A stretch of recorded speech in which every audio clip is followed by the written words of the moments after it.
ڕاگەاندنی پرۆژە خزمەتگوزاریەکانی ئیدارەی سەربەخۆی سۆرانە. سەرپەرشتیار ئیدارەی سۆران ڕاگەیان لە بودجەی پەرەپێدانی ساڵی 2022 بڕی 17 ملیار و 400 میلیۆن دینار بۆ پرۆژە خزمەتگوزاریەکانی سۆران سەرف دەکرێت. لە ڕۆژانی داهاتووش دەست دەکرێت بە جێبەجێکردنی پرۆژەکان. 17 ملیار و 490 میلیۆن دینار بۆ پرۆژەکانی لەسەر میزانیەی بودجەی پارێزگاکان بۆ ئیدارەی سەربەخۆی سۆران تەرخان کراوە. ڕۆتینیاتی ئەم پرۆژانە ماوەیەکی زۆری دەوێت. ئێمە هەوڵ دەدەین بە میکانیزمێک بە زووترین کات دەست بەو پرۆژانە بکەینەوە کە لەسەر ئەو میزانیە تەرخان کراوە، بە تایبەتی ئەو پرۆژانەی کە پێویستی بە ئەعلانکردنەوە و ڕاگەاندن تەندەرینگ نییە، پرۆژەی تەواو نەکراون. ئێمە لەو ئەو پرۆژانە دەتوانین لە هەفتەی داهاتوو دەست پێ بکەینەوە بێخینە بواری جێبەجێکردن. لە کاتێکدا لە ئیدارەی سۆران لە بوارەکانی پەروەردە و تەندروستی و ئاوڕۆ و ڕێگاوبان و کارەبا و چەندان گرفتی تر هەن، لە کەمی سەوزایی و نەبوونی ڕیسایکلین و پشتگوێخستنی کەرتی گەشتیاری و کشتتوکاڵ و نەبوونی بەندا و نەبوونی تاپۆ و چەندان پرۆژەی تر.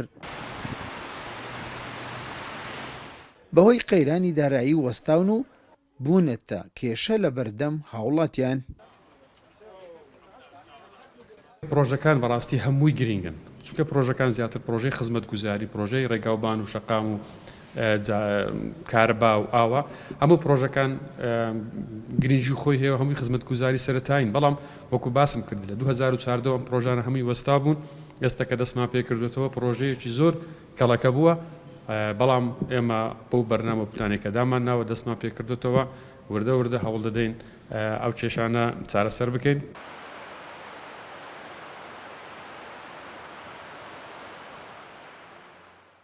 ئیدارەی سۆران 4 قەزا و 13 ناحیە و زیاتر لە 1000 گوند و ئاوایی لە خۆ دەگرێت. لەگەڵ بڕیاری ئیدارەی سەربەخۆی سۆران هاوڵاتیان چاوەڕوان بوون بڕیارەکەی حکوومەت بە تەرخانکردنی پارەیەکی تایبەت بۆ هەندێک لەو کێشە و گرفتانە لە بواری خزمەتگوزاری چارەسەر بکرێن، هاوکات کاری ڕۆژانەی هاوڵاتیان لە هەولێرەوە بگوازرێتەوە بۆ سۆران، بەڵام تا ئێستا کێشە و گرفتەکان چارەسەر نەکراون. بەپێی بڕەبودجەی بۆ ئیدارەی سۆران تەرخان کراوە، تەنها پرۆژەکانی لە ساڵانی ڕابردوو بەهۆی قەیرانە وەستاون تەواو ناکرێن.